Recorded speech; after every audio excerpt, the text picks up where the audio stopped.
الحمد لله الحمد لله الذي جعل الشمس والقمر بحسبان والنجم والشجر يسجدان وفضل زمانا على زمان كما فضل مكانا على مكان وإنسانا على إنسان ونشهد أن لا إله إلا الله وحده لا شريك له ونشهد أن سيدنا وسندنا وحبيبنا وشفيعنا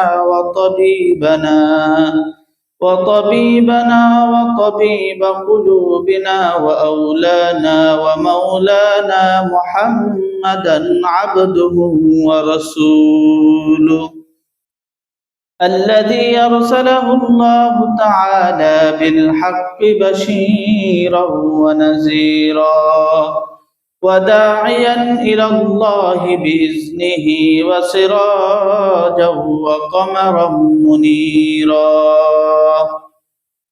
أما بعد فأعوذ بالله من الشيطان الرجيم بسم الله الرحمن الرحيم ومن الليل فتهجد به نافلة لك عسى أن يبعثك ربك مقاما محمودا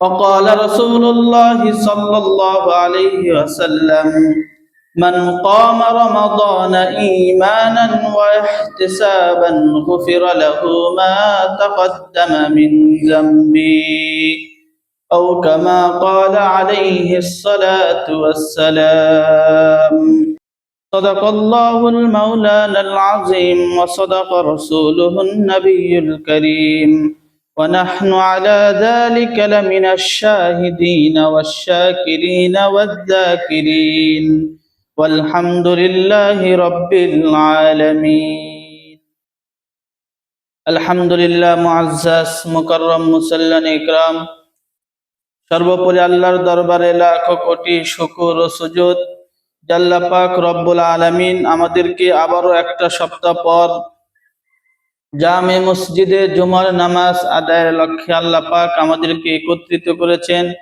যে আল্লাহ পাকের দরবারে আমরা প্রত্যেকেই অন্তরের অন্তঃস্থল থেকে কালিমাতুশ শুকর আদায় করি আলহামদুলিল্লাহ। গত সপ্তাহে আলোচনা করেছিলাম সমস্ত আম্বিয়া ইকরামদেরকে আল্লাহ পাক রব্বুল আলামিন সমানভাবে তিনটা জিনিস দান করেছেন। এক নম্বর উত্তম চরিত্র, দুই নম্বর ওহী, তিন নম্বর মুআজিজা। এই তিনটা জিনিস আল্লাহ পাক রব্বুল আলামিন তামাম পৃথিবীর সমস্ত আম্বিয়া ইকরামদেরকে দান করেছিলেন। তো মুআজিজা সমূহের মধ্যে একটা মুআজিজা যেটা আমাদের নবী জনাবে মুহাম্মদুর রাসূলুল্লাহ সাল্লাল্লাহু আলাইহি ওয়াসাল্লামকে দিয়েছিলেন, সেটা হলো মিরাজ। এই মুআজিজা, মিরাজের মতো মুআজিজা আল্লাহ পাক আর অন্য কোন নবীকে দেয় নাই। এই মিরাজ সম্পর্কে গত 2 সপ্তাহ আলোচনা করেছি। সামনে রমজান, আর বেশি দিন বাকি নাই, আর 1 মাস 3 দিনের ব্যবধানে আমাদের সামনে আসছে মাহে রমজান। মুসলমানের ইবাদতের সবচেয়ে বড় মৌসুম হলো মাহে রমজান, অনেক বড় ইবাদতের একটা মৌসুম। রজব মাস যখন চলে আসতো, আসার সাথে সাথে আমাদের নবী জনাবে মুহাম্মদুর রাসূলুল্লাহ সাল্লাল্লাহু আলাইহি ওয়াসাল্লাম রমজানের প্রস্তুতি শুরু করে দিতেন। যারা ব্যবসায়ী আছে, ব্যবসায়ীরা কিন্তু অনেক আগে থেকেই ব্যবসায়ের প্রস্তুতি নেওয়া শুরু করে দিয়েছি, কারণ তার রমজানে কাপড়ের ব্যবসা, অনেকেই খেজুরের ব্যবসা করবে, বিভিন্ন প্রকৃতির ব্যবসা যারা রমজানের একটা মৌসুম হিসেবে অনেকেই ব্যবহার করে। আসলে কিন্তু রমজানে ব্যবসার মৌসুম না, রমজান হলো ইবাদতের মৌসুম। তো এই কারণে আমাদেরকে রমজানের পূর্বে রমজানের প্রস্তুতি আমাদেরকে নিতে হবে। তো ধারাবাহিকভাবে আলোচনা চলতেছে। আজকের আলোচনার বিষয়বস্তু হলো তারাবি সংক্রান্ত, অর্থাৎ তারাবি কয় রাকাত। আমরা তারাবি নিয়ে মতনৈক্য করি, আমাদের মাঝে মতনৈক্য। কেউ বলে 8 রাকাত, কেউ বলে 10 রাকাত, কেউ বলে 12 রাকাত, কেউ বলে 20 রাকাত, আবার কেউ বলে তারাবি নাই, নাকি বলে না? তাহলে কেউ বলে 20, কেউ বলে 8, কেউ বলে 12, কেউ বলে তারাবি নাই। তাহলে এই যে মতনৈক্য, এই মতনৈক্য যে আমাদের মাঝে হবে, এটা কি নতুন জিনিস নাকি আল্লাহ রসুল বলে গিয়েছেন? আল্লাহ রসুল বলে গিয়েছেন আমাদের মাঝে মতনৈক্য হবে, উম্মতের মাঝে মতনৈক্য হবে, এটা আল্লাহ রসুল সাল্লাল্লাহু আলাইহি ওয়াসাল্লাম তিনি বলে গিয়েছেন। তবে মতনৈক্য হবে, মতনৈক্যের সমাধানও আল্লাহ রসুল সাল্লাল্লাহু আলাইহি ওয়াসাল্লাম জানিয়ে দিয়েছেন। এই না যে মতনৈক্য হবে কিন্তু তার সমাধান নাই। মতনৈক্য হবে, মতনৈক্যের সমাধান কি হবে সেটাও আল্লাহ রসুল সাল্লাল্লাহু আলাইহি ওয়াসাল্লাম জানিয়ে দিয়েছেন। আবু দাউদ শরীফ হাদিসের কিতাব, এই হাদিসের 4607 নম্বর হাদিস। রাসূলুল্লাহ সাল্লাল্লাহু আলাইহি ওয়াসাল্লাম বলেন, فإنه من يعش منكم بعدي فسيرى اختلافا كثيرا فعليكم بسنتي وسنة الخلفاء الراشدين المهديين। রাসূলুল্লাহ সাল্লাল্লাহু আলাইহি ওয়াসাল্লাম বলেন, আমি নবী মুহাম্মদ দুনিয়া থেকে চলে যাওয়ার পরে এই উম্মতের মাঝে মতনৈক্য হবে, ইখতিলাফ হবে। এই ইখতিলাফ যখন হবে ওই সময় তোমরা আমি নবী মুহাম্মদের সুন্নাতকে আঁকড়ে ধরবে। আমি নবী মুহাম্মদের সুন্নাতের মধ্যে যদি সমাধান না পাও, ফালাইকুম বিসুন্নতি ওয়া সুন্নাতিল খুলাফাইর রাশিদিন আল মাহদিয়িন, তাহলে খোলাফায়ে রাশিদিনের সুন্নাতকে আঁকড়িয়ে ধরবে। যদি নবীর সুন্নাতের মাঝে সমাধান যদি না পাওয়া যায়, তাহলে তারপরে কার সুন্নাত? খোলাফায়ে রাশিদিন। খোলাফায়ে রাশিদিন 4 প্রসিদ্ধ খলিফা, চিনি না আমরা কেউ এমন আছি? আমরা সবাই খোলাফায়ে রাশিদিনকে চিনি। হযরত আবু বকর রাদিয়াল্লাহু তাআলা আনহু, হযরত ওমর রাদিয়াল্লাহু তাআলা আনহু, হযরত ওসমান রাদিয়াল্লাহু তাআলা আনহু, হযরত আলী রাদিয়াল্লাহু তাআলা আনহু। এই 4 খলিফা, এই 4 খলিফার নাম শুনি নাই এমন কেউ আমরা আছি? প্রত্যেকেই আমরা শুনেছি এই 4 খলিফার নাম। তো রাসূলুল্লাহ সাল্লাল্লাহু আলাইহি ওয়াসাল্লাম বললেন, আমি নবী মুহাম্মদ দুনিয়া থেকে চলে যাওয়ার পরে তোমাদের মাঝে মতনৈক্য হবে। তবে এই মতনৈক্য যখন হবে তোমরা ওই সময় আমি নবী মুহাম্মদের সুন্নাতকে আঁকড়ে ধরবে। যদি আমি নবী মুহাম্মদের সুন্নাতের মাঝে সমাধান না থাকে, খোলাফায়ে রাশিদিনের সুন্নাতকে আঁকড়ে ধরবে। কিভাবে আঁকড়ে ধরবেন? আলাইকুম বিসুন্নতি ওয়া সুন্নাতিল খুলাফাইর রাশিদিন আল মাহদিয়িন তামাসসাকু বিহা ওয়া আদ্দু আলাইহা বিন নওয়াজিস। তোমরা ভালোভাবে আঁকড়িয়ে ধরবে। কিভাবে? কয় মারিদাত দিয়ে শক্ত করে আঁকড়িয়ে ধরবে। আজকে আমরা দুনিয়াতে যদি কোনো শক্ত জিনিস আমরা চাবাতে চাই, তাহলে কথার কথা আমরা হাড্ডি আমরা খাই না, আমরা কিন্তু হাড্ডি চাবাই। সামনের দাঁত দিয়ে নাকি মারি দাঁত দিয়ে? এইভাবে শক্ত জিনিস আরো যা আছে, গরুর গোস্ত কন, খাসির গোস্ত কন, মুরগির গোস্ত কন, এইভাবে আখ বা কুসুল না কি বলেন আপনারা, এরকম শক্ত জাতীয় যত জিনিস আছে, আপনাকে সামনের দাঁত দিয়ে খান নাকি মারি দাঁত দিয়ে? মারি দাঁতের শক্তি বেশি। মারি দাঁত দিয়ে কি করি আমরা? সেটাকে চূর্ণ বিচূর্ণ করে দিই। সামনের দাঁত দিয়ে কেউ খায়? সামনের দাঁত দিয়ে কেউ খায় না, কারণ সামনের দাঁত দিয়ে যদি ধরে ছুটে যাওয়ার কি আছে? সম্ভাবনা আছে। সামনের দাঁতটাও পড়ে যাওয়ার কি আছে? সম্ভাবনা আছে। এখানে রাসূলুল্লাহ সাল্লাল্লাহু আলাইহি ওয়াসাল্লাম বললেন, আমি নবী মুহাম্মদের সুন্নাত এবং খুলাফায়ে রাশিদিনের সুন্নাতকে তোমরা মারি দাঁত দিয়ে আঁকড়ে ধরো, সামনের দাঁত দিয়া না। কারণ সামনের দাঁত দিয়ে ধরলে কি হবে? ছুটে যাওয়ার সম্ভাবনা আছে। একথাই রাসূল বললেন, তামাসসাকু বিহা ওয়া আদ্দু আলাইহা বিন নওয়াজিস, মারি দাঁত দিয়ে আঁকড়িয়ে ধরো যাতে ছুটে না যায়। তাহলে মতনৈক্য হবে, মতনৈক্যের সমাধানও আছে। সেই সমাধান কি? রাসূলের সুন্নাত এবং খোলাফায়ে রাশিদিনের সুন্নাতকে আমাদের আঁকড়ে ধরতে হবে। কোন দাঁত দিয়ে? মারি দাঁত দিয়ে, যাতে ছুটে না যায়। তাহলে এইবার আমরা আসি, হুজুর সাল্লাল্লাহু আলাইহি ওয়াসাল্লাম তিনি তার জীবদ্দশায় তারাবি কয় রাকাত পড়েছেন? প্রথম থেকে কি হোক, শুরু হোক। হুজুর সাল্লাল্লাহু আলাইহি ওয়াসাল্লাম তিনি তার জীবদ্দশায় জামাতে কয়দিন তারাবি পড়েছেন এবং কয় রাকাত পড়েছেন? বুখারী শরীফের হাদিস 1129 নম্বর হাদিস, নোট করে নেন, পরবর্তী বাড়িতে গিয়ে দেখতে পারবেন, সমস্যা নেই। বুখারী শরীফ হাদিস নাম্বার 1129।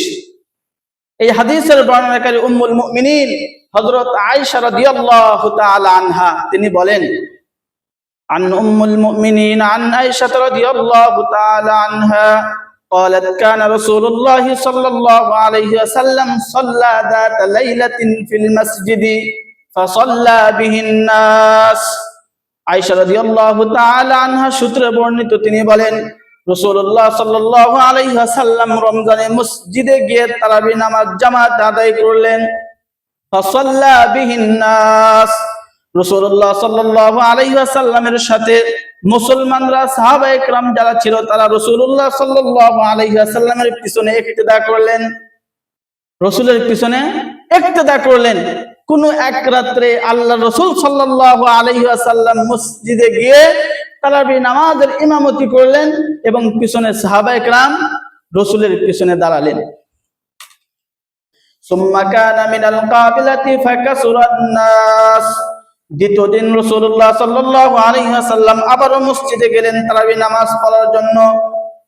সাহাবায়ে কেরাম রাদিয়াল্লাহু তাআলা আনহুম তারা রাসূলুল্লাহ সাল্লাল্লাহু আলাইহি ওয়াসাল্লামের পিছনে ইক্তেদা করলো। তবে প্রথম দিনের চাইতে দ্বিতীয় দিন মুসল্লির সংখ্যা আরো বেড়ে গেল, ডাবল হয়ে গেল। প্রথম দিন রাসূলুল্লাহ সাল্লাল্লাহু আলাইহি ওয়াসাল্লামের পিছনে যে পরিমাণ মুসল্লি ছিল, দ্বিতীয় দিন প্রথম দিনের চাইতে ডাবল হয়ে গেছে।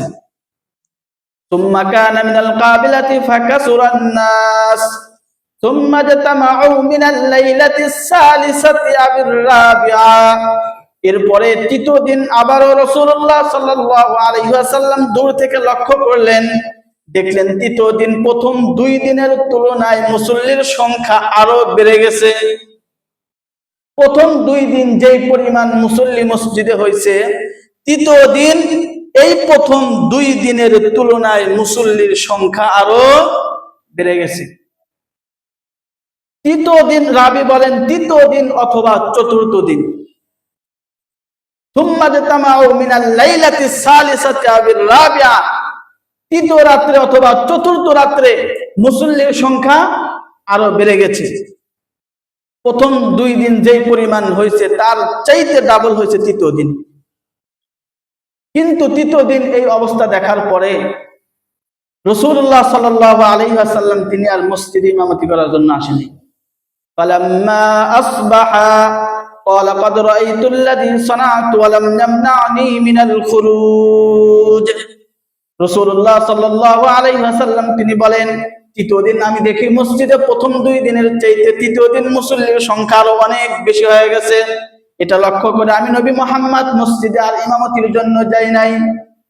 অতঃপর ফালাম্মা আসবাহা, যখন সকাল হয়ে গেল, ফাকালা রাসূলুল্লাহ সাল্লাল্লাহু আলাইহি ওয়াসাল্লাম ক্বাদ রাআইতুল্লাযী সানা'তুম ওয়া লাম ইয়ামনা'নি মিনাল খুরুজ ইল্লা আন্নী খাশীতু আন তুফরাদা আলাইকুম ওয়া যালিকা ফি রমাদান। রাসূলুল্লাহ সাল্লাল্লাহু আলাইহি ওয়াসাল্লাম তিনি বলেন, আমি দূর থেকে লক্ষ্য করতেছি মুসল্লির সংখ্যা আরো বেড়ে গেছে, তবে আমাকে মসজিদে যাইতে বারণ করেছে এই ভয়, যদি মুসল্লিদের উপরে মুসলমানদের উপরে তারাবি নামাজটাকে ফরজ করে দেওয়া হয় তাহলে মুসলমানদের উপর কষ্ট হয়ে যাবে।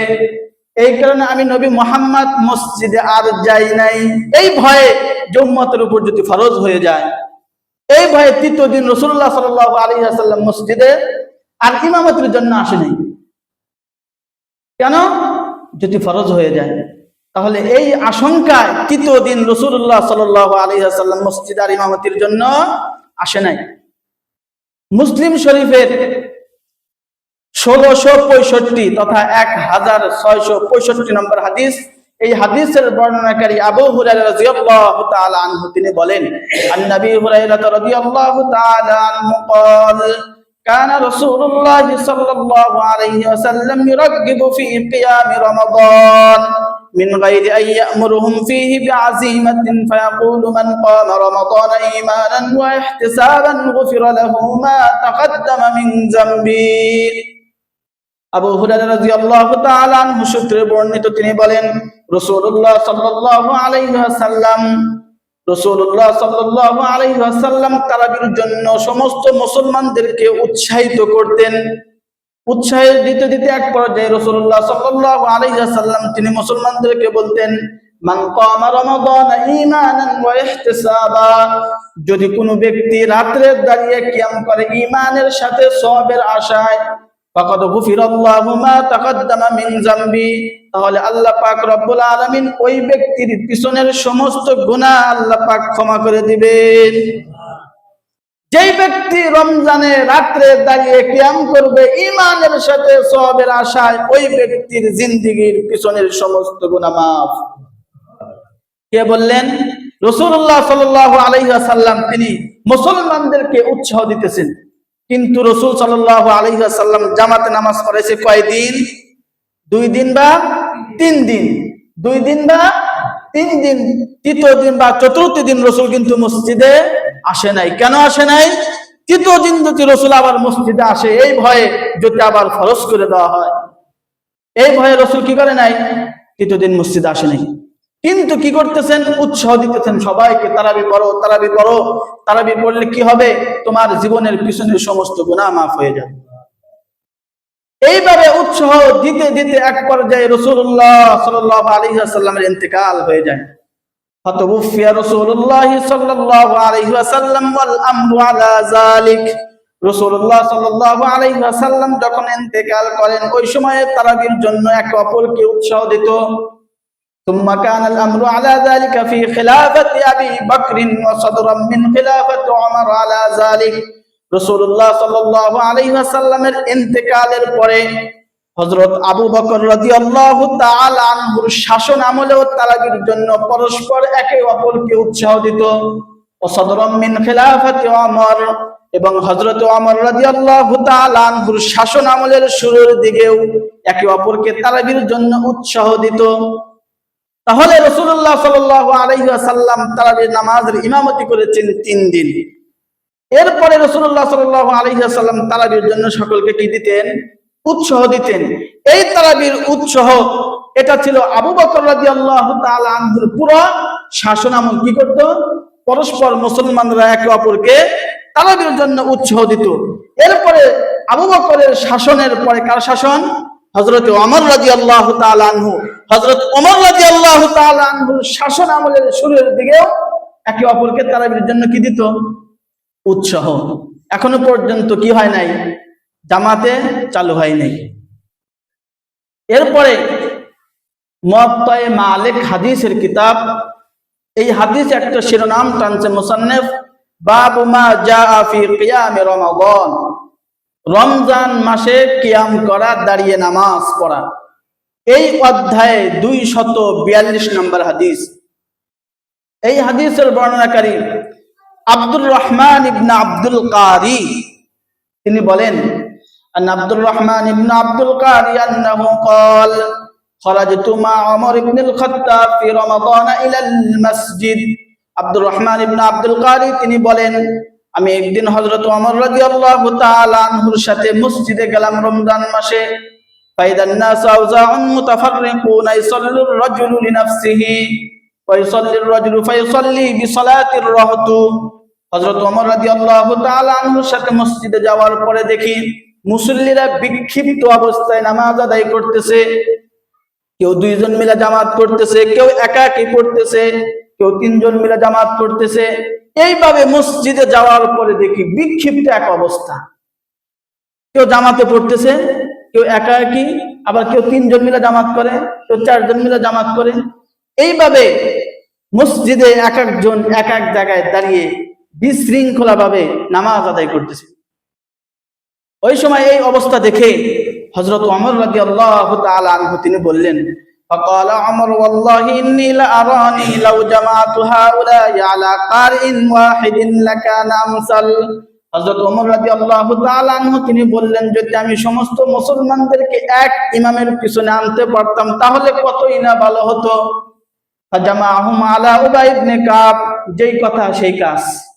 ফাজামাআহুম আলা উবাই ইবনে কাব, ওই সময়ে সবচেয়ে বড় কারি ছিল উবাই ইবনে কাব। এই উবাই ইবনে কাবকে ইমাম বানায়া সব মুসল্লিদেরকে উবাই ইবনে কাবের পিছনে দাঁড় করায় দিলেন, সবাইকে একত্রিত করে দিলেন। এরপরে ওই রাবি আব্দুর রহমান ইবনে আব্দুল কারি তিনি বলেন, ক্বালা তুম্মা খারাজতু মাহু লাইলাতান উখরা, দ্বিতীয় দিন রাতে আমি আবারও হযরত ওমর রাদিয়াল্লাহু তাআলা আনহুর সাথে মসজিদে গেলাম। ওয়ান্নাসি সাল্লুনা বিসসালাতি কারিহিম, যাওয়ার পরে দেখি সব মুসল্লিরা এক ইমামের পিছনে নামাজ আদায় করতেছে।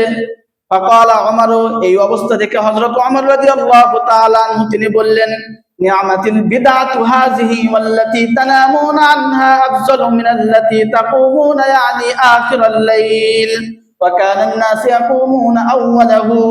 তিনি বললেন, এটা কতই না উত্তম একটা নতুন আবিষ্কার, কতই না সুন্দর দেখা যাচ্ছে, বিশৃঙ্খলা ভাবে সবাই নামাজে দাঁড়াইতো, এক ইমামের পিছনে নামাজ আদায় করতেছে। এই কথা বললেন হযরত ওমর রাদিয়াল্লাহু তাআলা আনহু। তাহলে এবার আমার প্রশ্ন, তারাবি এই যে চালু করলেন জামাতে কে? হযরত ওমর রাদিয়াল্লাহু তাআলা আনহু। আমরা জানতে পারলাম রাসূলুল্লাহ সাল্লাল্লাহু আলাইহি ওয়াসাল্লাম জামাতে নামাজ পড়েছে কয়দিন?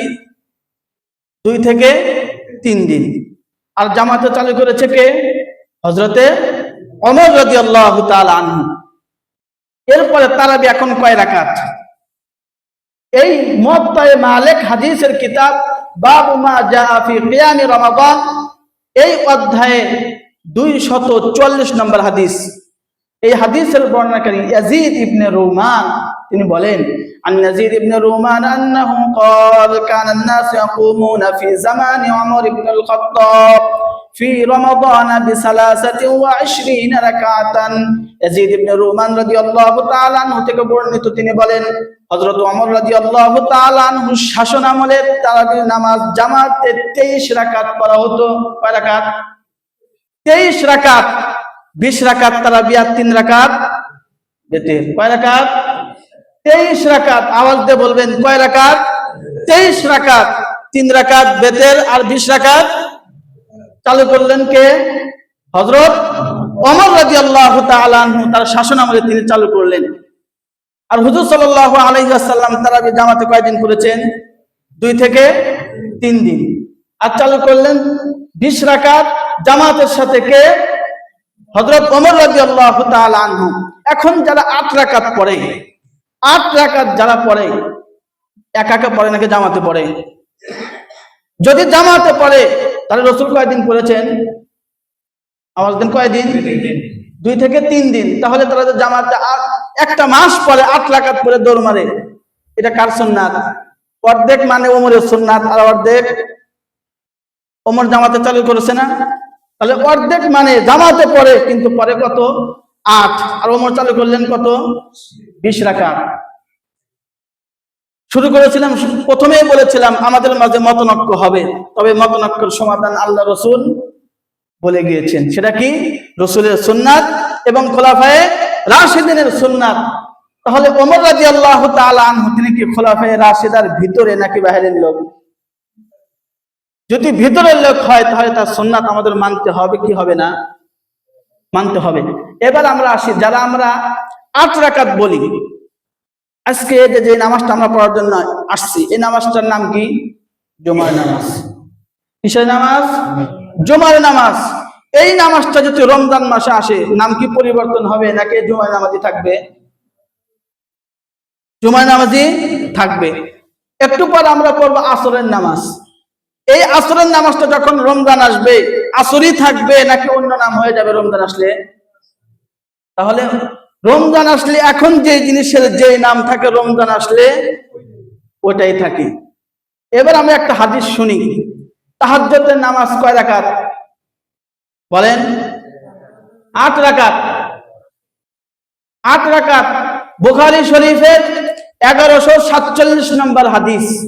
এই হাদিসের বর্ণনাকারী আবু সালমা ইবনে আব্দুর রহমান তিনি একদিন আয়েশা রাদিয়াল্লাহু তাআলা আনহাকে প্রশ্ন করতেছেন, সাআলতু আন আয়েশা রাদিয়াল্লাহু তাআলা আনহা কাইফা কানা সালাতু রাসূলিল্লাহি সাল্লাল্লাহু আলাইহি ওয়াসাল্লাম ফি রমাদান। হযরত আয়েশা রাদিয়াল্লাহু তাআলা আনহাকে প্রশ্ন করলেন রমজান মাসে রাসূলুল্লাহ সাল্লাল্লাহু আলাইহি ওয়াসাল্লামের নামাজ কেমন ছিল। فقالت عائشة ما يزيد في رمضان ولا في غيره على 11 ركعة। হযরত আয়েশা রাদিয়াল্লাহু তাআলা আনহা জবাব দিলেন রমজানের ভিতরে এবং বাহিরে, রমজানের ভিতরে এবং বাহিরে রাসূলুল্লাহ সাল্লাল্লাহু আলাইহি ওয়াসাল্লাম 11 রাকাত নামাজ আদায় করেন। কয় রাকাত? 11 রাকাত। তাহলে রাবী প্রশ্ন করলেন আয়েশাকে যে রাসূলুল্লাহ সাল্লাল্লাহু আলাইহি ওয়াসাল্লাম রমজান মাসে কয় রাকাত নামাজ আদায় করতেন রাতের বেলা। হযরত আয়েশা জবাব দিলেন কি রমজানের ভিতরে এবং বাহিরে কয় রাকাত? 11 রাকাত। আওয়াজ দিয়ে বলেন কয় রাকাত? 11 রাকাত। শুধু রমজানে নাকি রমজানের বাহিরে? শুধু রমজানে না, রমজানে এবং রমজানের বাহিরে আল্লাহ রাসূল কয় রাকাত পড়তেন? 11 রাকাত। এরপরে হযরত আয়েশা রাদিয়াল্লাহু তাআলা আনহা তিনি বলেন ইসল্লি আরবান, রাসূলুল্লাহ সাল্লাল্লাহু আলাইহি ওয়াসাল্লাম প্রথমে 4 রাকাত পড়তেন। ফালা তাসআল আন হুসনিহিন্না ওয়া তুলিহিন্না, এই 4 রাকাত সম্পর্কে তুমি আমাকে প্রশ্ন করিও না যে এই 4 রাকাত কত লম্বা ছিল এবং কত সুন্দর ছিল, কত লম্বা এবং কত সুন্দর, এর বর্ণনা দিয়ে আমি শেষ করতে পারবো না। সুম্মা ইসল্লি আরবান, এরপরে আবার একটু রাসূল সাল্লাল্লাহু আলাইহি ওয়াসাল্লাম আরাম করতেন, আরাম করার পরে আবার 4 রাকাত পড়তেন। ফালা তাসআল আন হুসনিহিন্না ওয়া তুলিহিন্না, হযরত আয়েশা রাদিয়াল্লাহু তাআলা আনহা তিনি বললেন এই 4 রাকাত সম্পর্কেও তুমি আমাকে প্রশ্ন করিও না কত লম্বা এবং কত সুন্দর ছিল। সুম্মা ইসল্লি সালাসান, এরপরে 3 রাকাত কি করতেন? নামাজ আদায় করতেন। তাহলে প্রথমে 4 রাকাত, এরপরে একটু আরাম করতেন, আবার 4 রাকাত, আবার একটু আরাম করতেন, এরপরে 3 রাকাত। তাহলে রাসূলুল্লাহ সাল্লাল্লাহু আলাইহি ওয়াসাল্লাম রমজানের ভিতরে এবং বাহিরে কয় রাকাত নামাজ আদায় করেছেন? 11 রাকাত। এটা শুধু রমজানে নাকি রমজানের বাহিরে? রমজানের বাহিরে। আমার দেশের কিছু ভাইরা এই রমজানের বাহিরে যেই নামাজ এবং ভিতরে যেই নামাজ রাসূলুল্লাহ সাল্লাল্লাহু আলাইহি ওয়াসাল্লাম সব সময় 11 রাকাত পড়েছেন। কিছু ভাইরা বলে এই 8 রাকাত রমজান আসলে হয়ে যায় তারাবি। কথা বুঝছেন? এই যে 8 রাকাত, এই 8 রাকাত রমজান আসলে কি হয়ে যায়? নামটা চেঞ্জ হয়ে যায়, কি হয়ে যায়? তারাবি। তাহলে এই জুমার নামাজ রমজান আসলে জুমার নামাজই থাকে নাকি চেঞ্জ হয়ে যায় নাম? আসরের নামাজ রমজান আসলে চেঞ্জ হয় নাকি আসরই থাকে? আসরই থাকে। তাহলে এই যে রাসূলুল্লাহ সাল্লাল্লাহু আলাইহি ওয়াসাল্লাম রমজানের ভিতরে এবং বাহিরে 12 মাস নামাজ পড়লেন 11 রাকাত, 8 রাকাত তাহাজ্জুদ, 3 রাকাত বেতের। তাহলে রমজানের ভিতরে এবং বাইরে সারা মাস কত রাকাত নামাজ আদায় করেছেন? 11 রাকাত। তো 8 রাকাত হলো তাহাজ্জুদ, এটা শুধু রমজানের ভিতরে না। তখন আমরা যারা 8 রাকাত পড়ি আমরা এটাকে দলিল হিসেবে গ্রহণ করি যে রাসূলুল্লাহ সাল্লাল্লাহু আলাইহি ওয়াসাল্লাম তিনি 8 রাকাত তাহাজ্জুদ তারাবি পড়েছেন, 8 রাকাত তিনি তারাবি পড়েছেন। তো তাহাজ্জুদ হলো 8 রাকাত, এটা রমজানের ভিতরে এবং বাইরে। যদি কারো 8 রাকাত পড়া সম্ভব না হয় কয় রাকাত পড়বো? 6। কিন্তু 6 রাকাত পড়া সম্ভব না হয় কত? 4। 4 রাকাত পড়া সম্ভব না হলে 2। 2 এর নিচে আর কি নাই? নাই, নামাজে নেই। তাহলে সর্বোচ্চ কত রাকাত তাহাজ্জুদ? 8 রাকাত, সর্বনিম্ন 2 রাকাত। এইবার মতনৈক্যের সমাধান কি? আমরা রমজানে 20 রাকাত তারাবিও পড়ব, 8 রাকাত কি পড়ব? তাহাজ্জুদ পড়ব। তাহলে কি আর কোনো মতনৈক্য থাকবে? কোনো ইখতিলাফ থাকবে? রমজান মাসে এক একটা নফল আদায় করলে সওয়াব অল্প না বেশি? এক একটা ফরজের সমান এক একটা নফলের ইবাদত। তাহলে কেন আমরা মতনৈক্য করে 8 রাকাত পড়ে সওয়াবের পাল্লা হালকা করব? হালকা করব 8 রাকাত পড়ে। তাহলে আমরা 8 রাকাতও পড়ব, 20 রাকাতও পড়ব। তাহলে যে সমাধানের কথা আমি বলতেছিলাম অনেকেই এটা দলিল হিসাবে ব্যবহার করে যে তারাবি হলো 8 রাকাত। অন্যান্য সময় মক্কা মদিনার দলিল দিবে যে মক্কায় তারাবি, মক্কায় অমুক হয়, মক্কায় এই হয় সেই হয়, কিন্তু তারাবির সময় মক্কা মদিনার দলিল আর দেয় না। কারণ মক্কা তারাবি কয় রাকাত? 20 রাকাত। মদিনায় কত রাকাত? 20 রাকাত। এই সময় মক্কা মদিনার দলিল মুখ থেকে কেন বের হয় না? সব সময় তো মক্কা মদিনা বলে মুখ দিয়ে ফেনা তুলে ফেলেন, কিন্তু যে সময় তারাবির সময় আসে মক্কা মদিনার কথা আর বলে না। ওই সময় মক্কা মদিনার কথা আর বলে না। সর্বপ্রথম 1284 হিজরি পর্যন্ত, ভালো করে শোনেন, 1284 হিজরি পর্যন্ত পৃথিবীর কোথাও কোনো কিতাবে, কোনো গবেষক, কোনো লেখক কেউ 1284 হিজরি পর্যন্ত কেউ এ কথা বলে সাহস পায় নাই তারাবি 8 রাকাত। তাহলে 1284 হিজরি পর্যন্ত যত কিতাব আছে, 1284 হিজরির আগ পর্যন্ত পৃথিবীর কোনো ব্যক্তি বলে নাই, কোনো আলেম বলে নাই, এমনকি যা ইসলাম বিদ্বেষী তারাও বলে নাই তারাবি 8 রাকাত। 1284 হিজরির পরে 1285 হিজরিতে ভারতের পাঞ্জাব এক প্রদেশ থেকে একজন ব্যক্তি, নাম তার মাওলানা হুসাইন আহমদ বাটালবি, এই ব্যক্তি সর্বপ্রথম স্লোগান দিল তারাবি 8 রাকাত। কয় রাকাত? 8 রাকাত। এরপরে এই স্লোগানটা আস্তে আস্তে আস্তে আস্তে গেল সৌদি, যাওয়ার পরে আস্তে আস্তে সৌদির মধ্যে শুধুমাত্র মক্কার মদিনায় হয়তো 20 রাকাত, আর বাদ বাকি ছোটখাটো যে গ্রাম অঞ্চলগুলো সেখানে কত রাকাত হয়? 8 রাকাত। এই আস্তে আস্তে ছড়াইছে, আস্তে আস্তে আমাদের দেশেও চলে আসছে 1284 হিজরি পর্যন্ত। এর মানে রাসূলুল্লাহ সাল্লাল্লাহু আলাইহি ওয়াসাল্লাম দুনিয়া থেকে চলে যাওয়ার 100 বছর পর্যন্ত তারাবি ছিল 20 রাকাত। কিন্তু ইদানিং কিছু ব্যক্তি এসে বলল কয় রাকাত? 8 রাকাত।